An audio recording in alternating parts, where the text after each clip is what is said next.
গোপালপুর দুর্গাপুর একেবারে নেত্রকোনা জেলার সর্ব উত্তর সীমান্তে গারো পাহাড়ে গারোদের আবাসভূমি,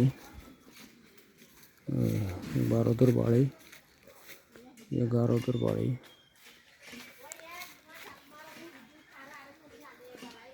গারো চাকমা এদের বসবাস এখানে। 23শে ডিসেম্বর 2024 প্রিন্সিপাল দেলোয়ার।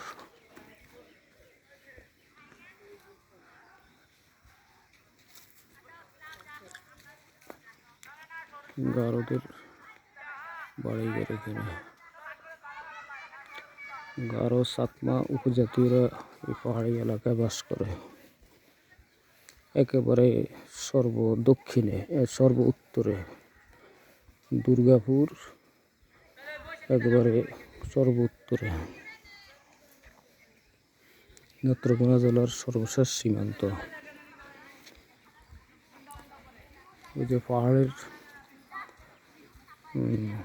কতগুলি পাহাড়ের চতুর্দিকে পাহাড়, মধ্যখানে এই যে একটু জায়গা সমতল, এখানে ধান চাষ হয়। এখানে গারো ছেলেমেয়েরা খেলাধুলা করে। এখানে হাঁস আছে, এখানে তারা খেলাধুলা করে।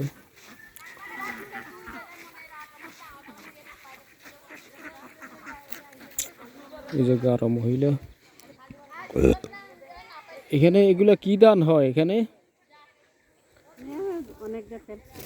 এটা এটা এটা এটা কি জাতের ধান?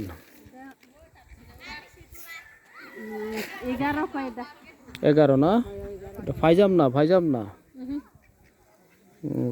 ফাইজাম ধানের অনেক মূল্য। আপনাদেরকে কি বলা হয়? আপনারা কি গারো না? হ্যাঁ, হাজং। হাজং, হাজং। ছেলেরা এটা কি খেলা খেলে? হ্যাঁ,